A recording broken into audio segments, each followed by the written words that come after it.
De actualidad.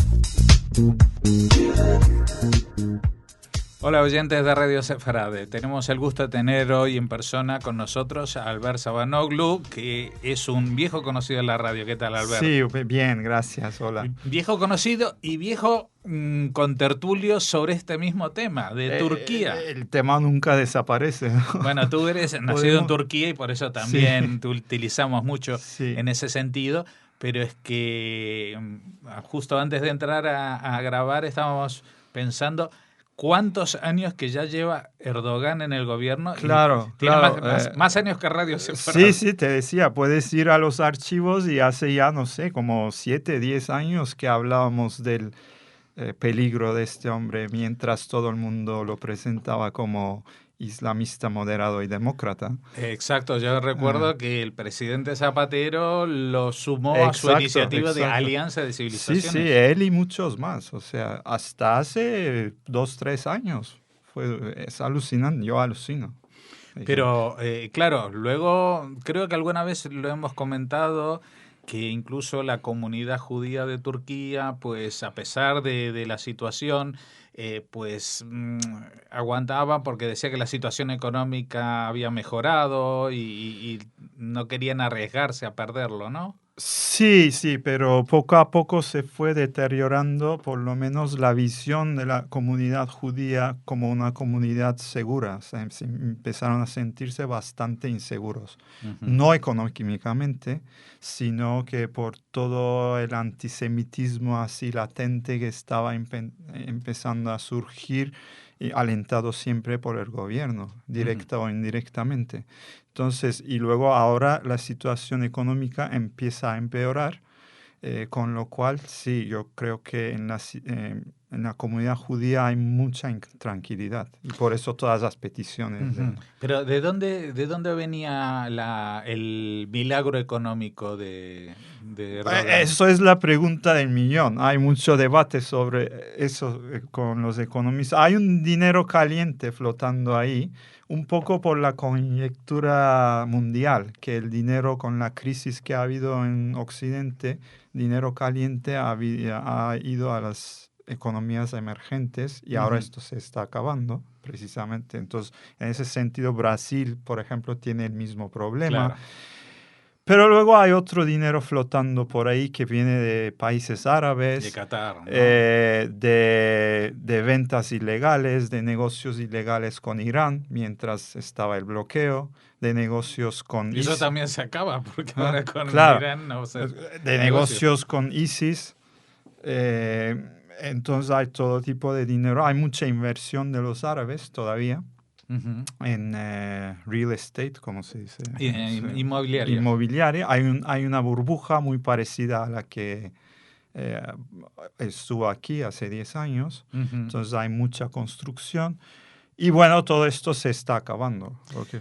Ahora, tú mencionaste al Estado Islámico, ISIS o Daesh. Sí. Y hay algo que no se entiende. Vamos a poner, Daesh, sí. Bueno, vamos a poner en contexto en el último gran atentado que hubo esta semana frente a la estación. Había una marcha de la paz organizada por gente de izquierda del partido kurdo. También del partido kurdo, pero en general una alianza de gente de izquierdas, marcha por la paz, sí.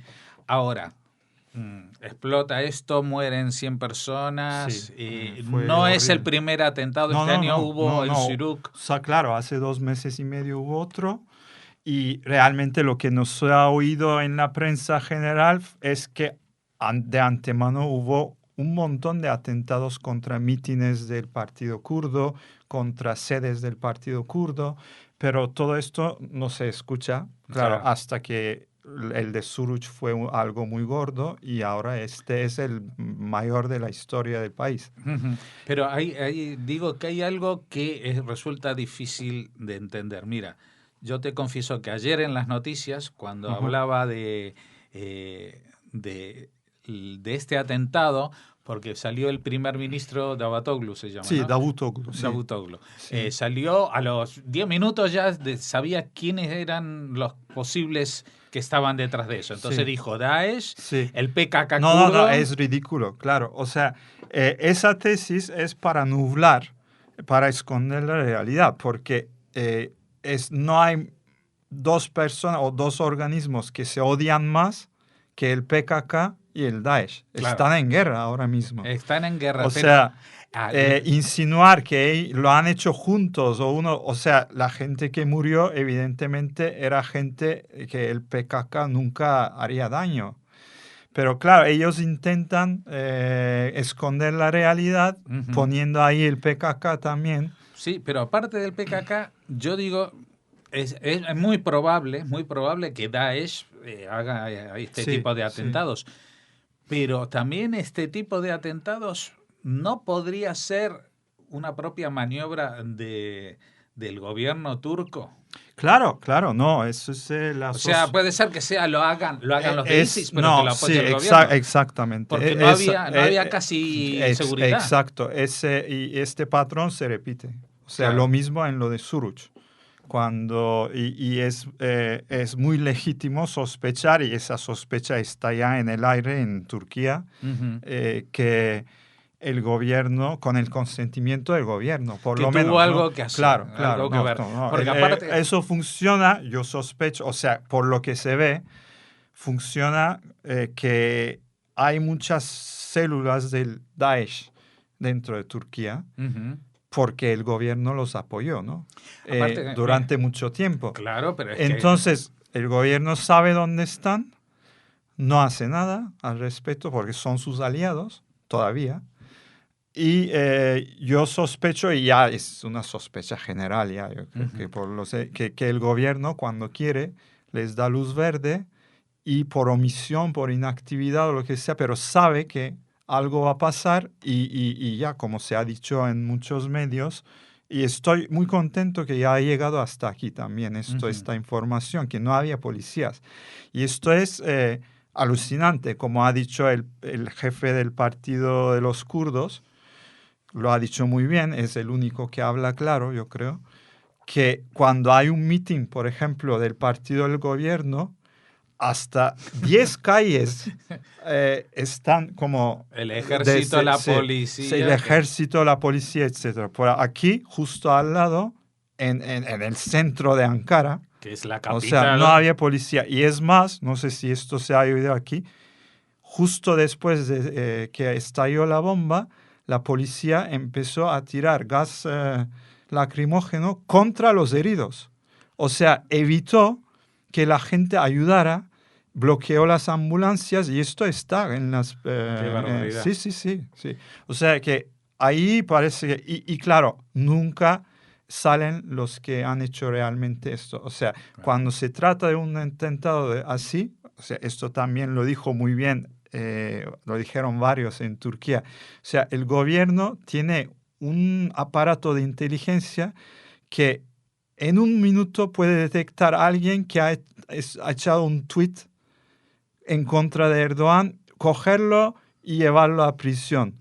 Pero por una razón, cuando hay atentados así, como el de Suruç y todo, nunca consiguen nunca encuentran, salvo el que sea...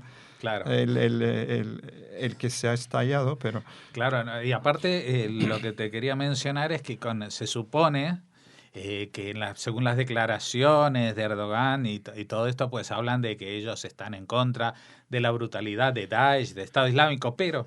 No, está muy buen, sí. No, yo lo que quiero contar es lo siguiente, es que todos los gobiernos de Occidente, de Francia, de Alemania, de España, de Inglaterra, que están preocupados por los yihadistas que van a luchar a Siria y a Irak, saben que entran por Turquía. Sí, no solo entran, está documentado por periodistas turcos incluso que ha llovido ayuda de todo tipo, desde el gobierno turco a través del servicio de inteligencia, con tirs, con camiones.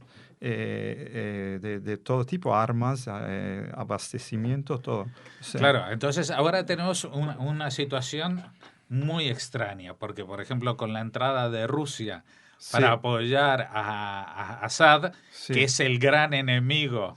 Antes era el gran amigo, ¿no? Pero ahora es gran enemigo de Erdogan. Eso lo dijo un periodista turco muy bien. Dijo, ahora Erdogan va a entender en forma de crash course, un cursillo rápido, quién es él realmente, que no es nadie. Que no es nadie. O sea, la política turca bajo este gobierno de Siria ha sido un desastre total. Ha enemistado a Turquía con todos. O sea, no le queda ni un amigo. O sea, le han enemistado con Siria, con los kurdos de Irak, con Rusia, con Egipto, con todo. Sí, incluso con Israel, que sí. había un acuerdo económico Israel, claro, muy importante. Con Israel. Entonces, están ahí, se han quedado con la cara así, ¿no? Porque han apostado a que iba a caer Assad en 2 días y tenían esto, sobre todo este Davutoglu, que es un tipo que no tiene mucho contacto con la realidad. Y la política exterior fue su proyecto, y si se puede llamar proyecto, que era como un gran sueño de formar un gran país suní ahí con el líder iba a ser Erdogan, ¿no? Y claro, nadie compra eso, o sea. Albert, mira, hasta antes de Erdogan, yo creo que la gran discusión que había en Turquía era ¿por qué no nos dejan entrar en la Unión Europea? Sí, Lo que quería sí, Turquía sí. era formar parte de Europa, Sí, no solamente en el fútbol. Sí.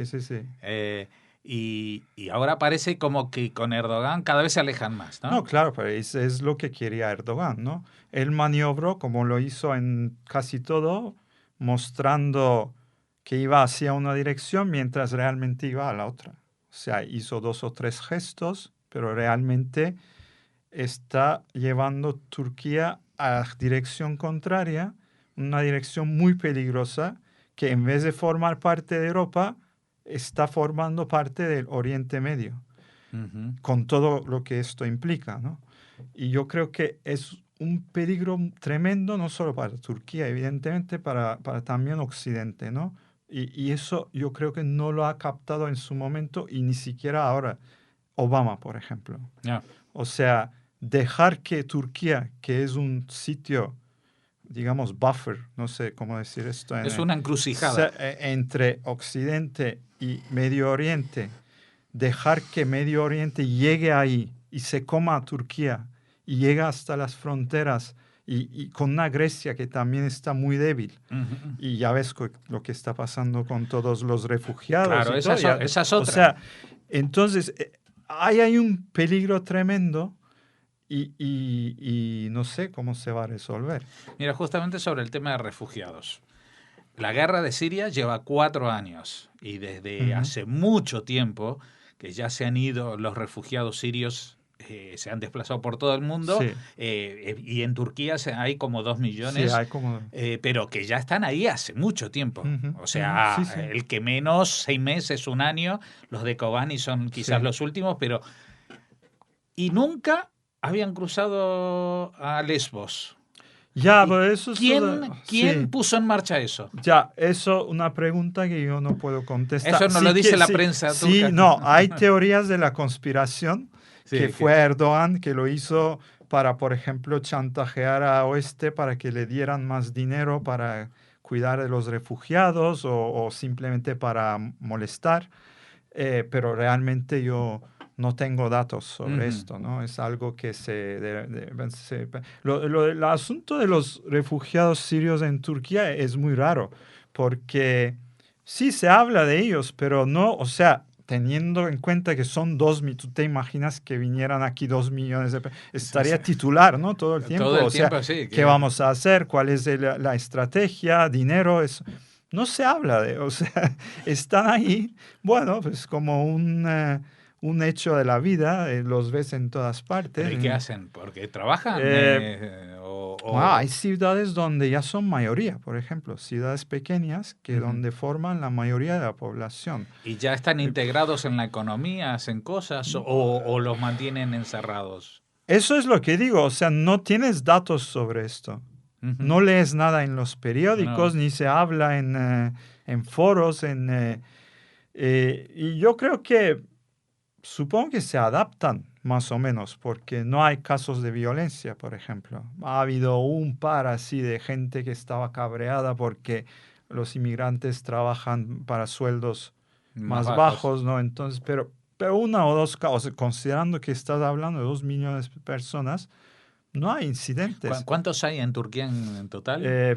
78 o algo así. Amigo. Sí, sí. O sea, es un país muy grande de cantidad de gente. Sí, sí, sí. Aparte de todos los turcos que viven en Alemania, que ya también... No, son como 2 millones. Sí. 2 millones que viven en Alemania. Y hay bastantes en Francia, en Bélgica. Uh-huh. Y no sé, ese asunto es que, no sé, a lo mejor algún sitio habrá estadísticas, pero la verdad es que no se habla del tema, o sea, marginalmente, ¿no? Uh-huh. Y dime una cosa, porque ahora en todo Oriente Próximo, en todo Medio Oriente, todo el mundo habla hasta ahora nadie lo conocía y ahora todo el mundo sabe quiénes fueron Sykes y Picot.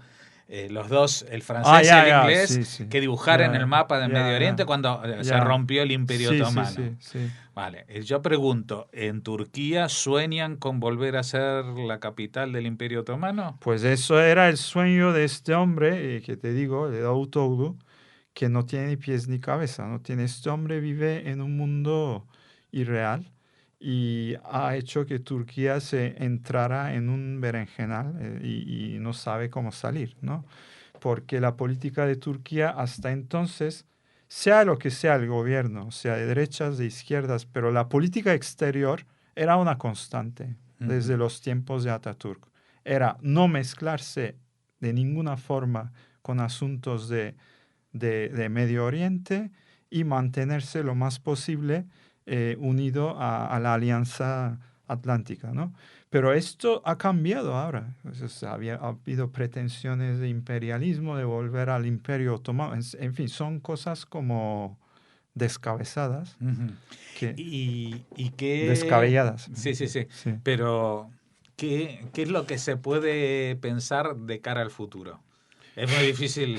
La pregunta es mía, o sea... Sí, no, pero ¿puede aguantar Erdogan más años? La impresión general es que él ha empezado una caída y lo que está pasando ahora mismo es una huida adelante y que va desafortunadamente hasta que caiga, que va a llevar consigo a mucha gente y va a causar muchísimo dolor y mucha sangre, porque este hombre es consciente de que está perdiendo el apoyo popular, pero también es consciente de que en el momento que caiga va a ser juzgado, porque ha acumulado tantos crímenes que para él ya no hay salida pacífica. Entonces, todo lo que está ocurriendo en Turquía ahora se puede poner en este contexto. O sea, la violencia que ha empezado otra vez, los kurdos, y etcétera, y lo que está pasando ahora, lo ha armado el gobierno después de las elecciones del 7 de junio, que fueron un punto de inflexión, que por primera vez mostró que estaba perdiendo el apoyo popular a Erdogan, que no había conseguido ni la mayoría, y que él hizo todo lo posible para que no se formara ningún gobierno, porque sabía que en el momento se forma un gobierno de coalición, él está fuera y tarde o temprano le van a pedir cuentas, porque se le han acumulado muchos crímenes. Y a todo esto se suma que lo sorprendente es que el partido más fuerte de la oposición sea un partido de nacionalistas kurdos. No es el partido más fuerte, es el partido clave, el que ha hecho que pierda la mayoría. Erdogan, sí. Y es el partido que ahora mismo, el único que se está, en eso tienes razón, que realmente se está haciendo de oposición de verdad. O sea, pero y lo votan gente que no son kurdos. Claro, y eso es lo que desencadenó toda esa violencia, toda esa agresión. Porque, porque hasta ahora Erdogan podía fingir ser amigo de los kurdos y tenía cierto nivel de votos entre los kurdos. Y por el sistema electoral, el partido de los kurdos no podía entrar en el parlamento. Tienes que conseguir un 10%.